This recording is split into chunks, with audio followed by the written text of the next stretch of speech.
Well, here we are in the township of Sheffield, famous for its murals. Hi, I'm Rick Fontaine, and what a pleasure it is to be here in not only the town of murals under the magnificent Mount Roland in the background, but the Sheffield Football Club as they get ready for a huge celebration. Their 1973 famous Premiership team are about to gather to celebrate a wonderful Premiership, and you're going to meet some of the great characters, players that have shaped this club for many, many years. But in particular, our focus now, the 1973 Premiership side.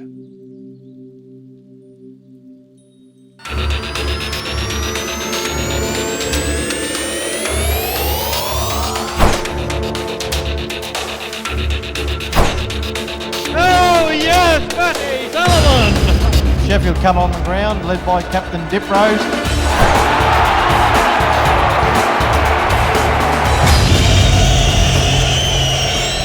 First people, we care for our country.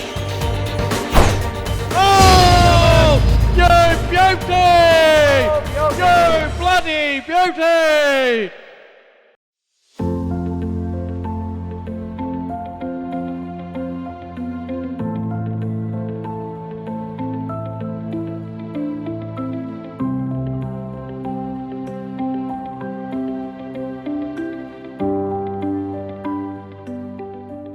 1973 Premiership player Rowan Sherriffe, who grew up in Sheffield, kicked 5 goals in that grand final, but also from playing cricket in the summer, he went on to represent Tasmania and in fact played against England at the mighty MCG, where he took out Player of the Match honours. There was just 2 sports when I was growing up, and that was footy in winter and cricket. And I grew up out at Roland, out the road, and there was nothing else to do. You know, there was just a small country town, and we just, all the kids in the town, just that's all we did, was just sport was a big important part of our lives and growing up. And you know, I was very fortunate that Sheffield had and still do have a team in the Northwest Cricket. And back in those days, the selection process was, you know, if you got picked for the Northwest side, and if you performed well enough, you put yourself up to get picked in the state side. And so there was opportunity to play for Sheffield, live in Sheffield, and unfortunate enough, and because the process was that way, you know, I got fortunate enough that I got picked to play for Tasmania without having to move and go anywhere. That was a hell of a bonus at the time, yeah. ADRIAN LEE, a big centre-half forward ruckman, kicked 6 goals in the 1973 Grand Final, and with Rowan Sherriffe kicked 11 between them. Adrian also trying out at Collingwood in the VFL. I didn't enjoy it one bit. No, I'd started an apprenticeship at the age of 15 in Burnie, and continued it on in Melbourne for the 2 years. And I didn't enjoy that even, but the best, well, I used to get around with John Greening all the time over there, and John was a great mate. I enjoyed the club and a lot of the people in it, but as a 15-year-old being told to train, you're training 4 nights a week and you do this and you're not allowed to do that. And, you know, I came back when I should have been going. Kevin Parker, the 1973 Premiership winning playing coach for Sheffield. He coached for 11 years, also bench coach in 2012 and 13. A wonderful career as a player as well, playing under the legendary Darrell Baldock at the Latrobe Football Club that went on to win the State Premiership.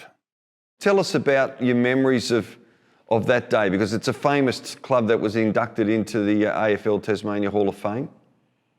I remember we were training, and Doc, he was so professional, you know, and he more or less told us what we to expect, what not to expect and everything, and we were coming up against what they said was the best side to come out of the south, John Bingley's Clarence.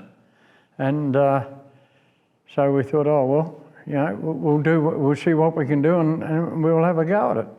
So we fronted up down there, and we actually won it in the finish. And I'm not sure. I think it was 21 points we won by or something like that. But yeah, it was very good. And you stayed at Latrobe for a little bit longer and then eventually came up here to Sheffield. What brought you to the Sheffield Football Club? Max Goss came down to see me and asked me would I be interested in coaching Sheffield.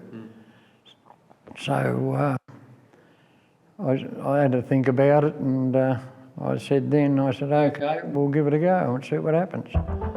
So I came up in 72, and we had a couple of locals come back from the mainland, and another local, ROWAN SHERRIFF, who lived out Barrington Way, he came back. I think he was working in the post office at the time down in Queenstown. And Latrobe wanted him to play down there, but he couldn't get the time, you see, to go down there. But we worked out a system where he could come and play here, and it worked out real well. He enjoyed himself, and we had a heap of locals. I was nearly all locals, and it was very good. When Kevin arrived, he probably brought a bit more professionalism than what the club had been before, and with that, probably discipline. We were fortunate, I'd say, in that period we had good depth in the club. That put a lot of pressure on for the positions in the side. Claude Rouse, one of the players, won the reserves best and fairest that year and couldn't get a game.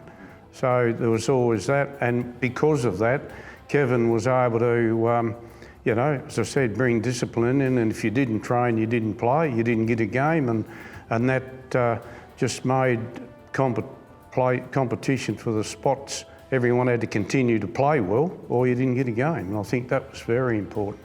And you were captain coach of the side in 1973, and obviously a big milestone this year, 50 years. So we're going back a long way. But what are some of your great memories of Grand Final day and winning that premiership? Well, we played at Railton, and I think there was about, I don't know, I'm only going about 4,500, 5,000 there or something. And we played Wesley Vale. And anyway, on Grand Final day, we all got together and sort of worked out what our system, well, we had it all pre-planned during the week. And anyway, on the day, we more or less went out to play, and everything clicked. What happened first up, Wesley Vale thought they'd get ADRIAN LEE. He was a local, and he'd been on the list at Collingwood, and he came home and didn't want to stay there. So anyway, he was a big fella, and he played centre forward. And I heard that Cabauza was going to take him out first up, you see. The word went out during the week that we was going to be targeted, Rowan and myself, which I really appreciated that. I loved it. The bloke I played with at Latrobe, Kerry Gibson, he was actually the central umpire in that year. And I went up and had a word to him. I said, just keep your eye on ADRIAN LEE, because they reckon they're going to take him out in the first few minutes. I think the umpire had been worded up as to what was going on.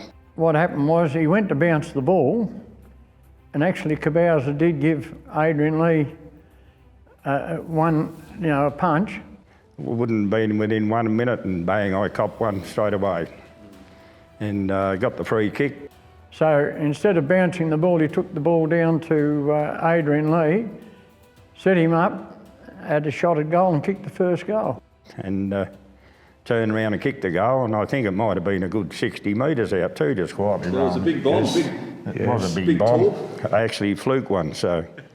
And from that was the best part of the grand final and the final siren as far as I was concerned.